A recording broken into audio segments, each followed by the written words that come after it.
With all the news and headlines that's breaking and happening, he's continuing to break it all down so that everyone, including us young individuals, are open-minded and alert of what's happening. Let's face it, many of us should take action and get our voices to be heard as always, even as the upcoming elections approach us. So, with that being said, please welcome back the host of the Concern Forum here on Manhattan Neighborhood Network, the youthful Robert Gumbs. Here. Yes. Welcome back, Robert. Thank you. Yes. It's a pleasure being here with you guys. Once again, as always, here. So, we got a lot to discuss with you about because, you probably saw the Joe Biden campaign ad here. Well, we're going to begin with that. Let's begin with that first because, because we were talking backstage here mentioning that you want him to have a second term in office. Explain why you think he should and what versus to educate the others, because people are still not understanding about what Biden's trying to do for all of us here at the country when he's doing the best he can. Well, sometimes I think it's kind of hard. If I wasn't one myself, well, I won't say that. But let me put it to you like this.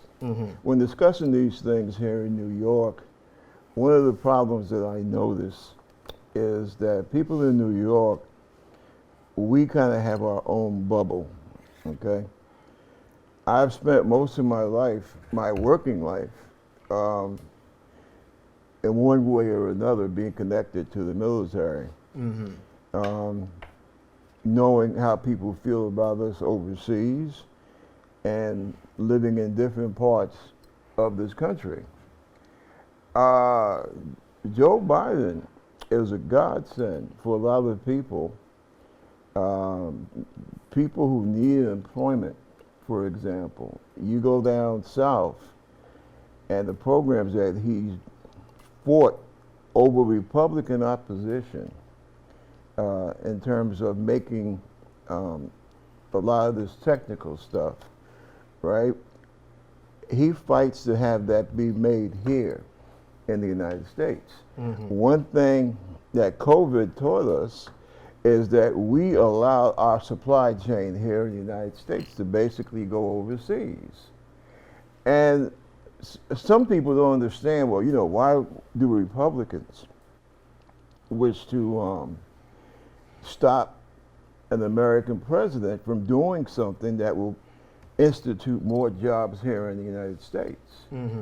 And the problem is, and I hope I don't get y'all in trouble for saying this, but the big problem is that you don't have a Republican Party anymore. The Republican Party that you think of, Eisenhower, Lincoln, even Nixon, right? Bush Sr., that party's dead, okay? Certain factions in the Republican Party allowed it to die. All right, what you have now, you have a neo-fascist clique, kind of like the Manson family. That's what the Republican Party has devolved to. And I loved my mom and my dad, God rest them. I loved them dearly. But I'm not one of those people that if I see a black or Hispanic person walking around saying they're Republican, I don't automatically, jump on them. If I see a white person that says that they are Republican, I don't automatically jump upon them either. But I have to ask them, do you understand what has happened to the Republican Party over the last 20 years? And most of the time, they don't, because they don't understand. Now, you asked me why I would prefer Biden over Trump. To tell you the truth, I don't understand any of this, because you have a man that says that he wants to tear up the Constitution. Mm-hmm. Now, that's what I fought for. Right. All right. From the first time I went in the service, and I raised my hand when I was 17, Wow. up until Years. Yeah, and thank you for your service. Oh. We have to say. well, Thank you very much. Right. you're welcome.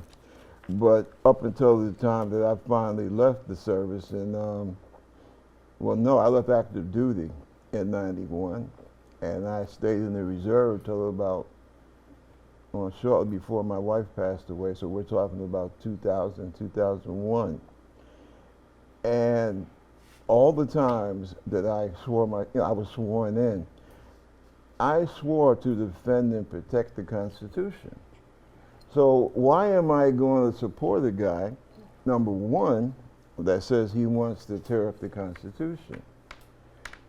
Also, on top of that, why am I going to support someone that says that, well, black people don't vote for me because they're stupid?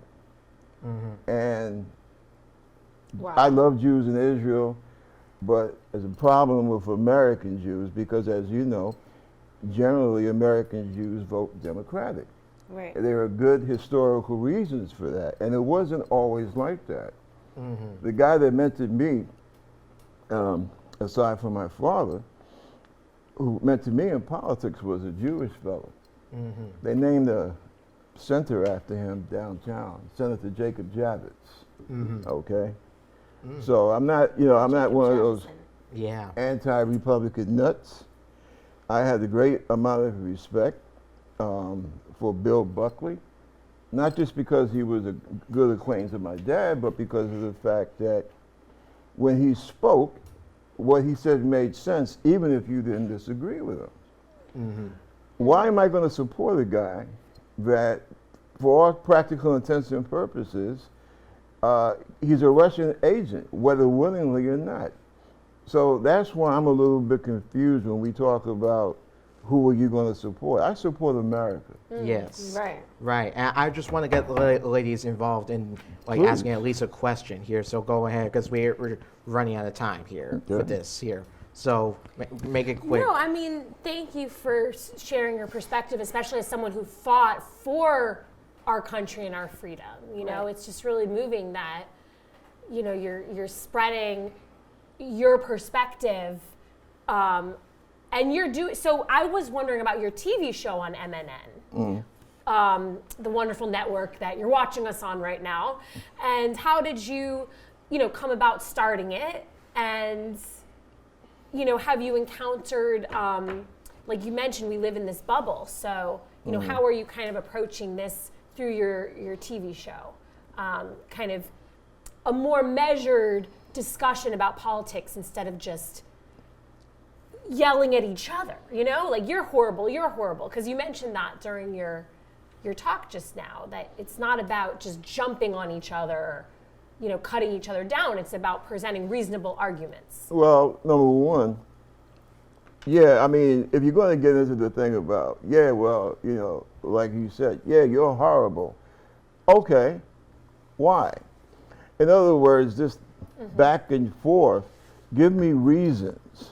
And I think that's something that we have lost sight of I agree in this completely. country. Why am I horrible?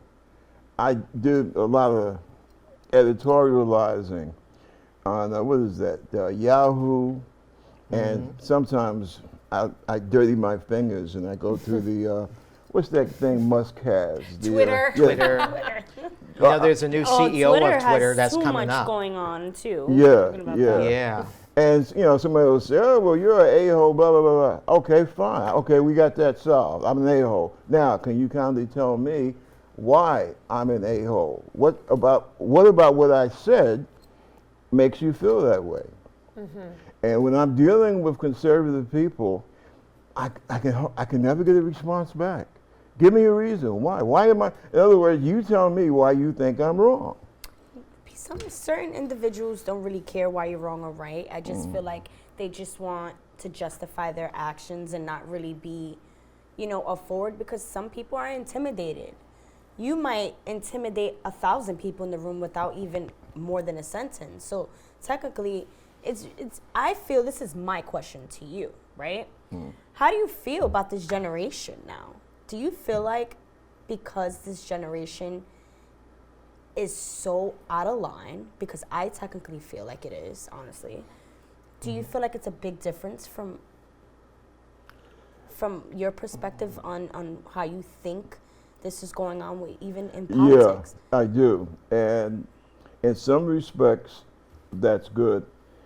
It also depends, to me, it also depends on what part of the country Correct. you're in. I agree. Right? Yes. Here in New York, we have a tendency to be too trendy.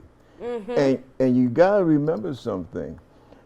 People in New York, I don't care what color you are, what your ethnic background is, you got it great compared to working class people in other parts of this country. Yes. Bob, I hate to cut you off know, here, go but ahead. we're going to continue more with Drew in just a moment. Is here. this good, by the way? Yeah, it's still good. Okay.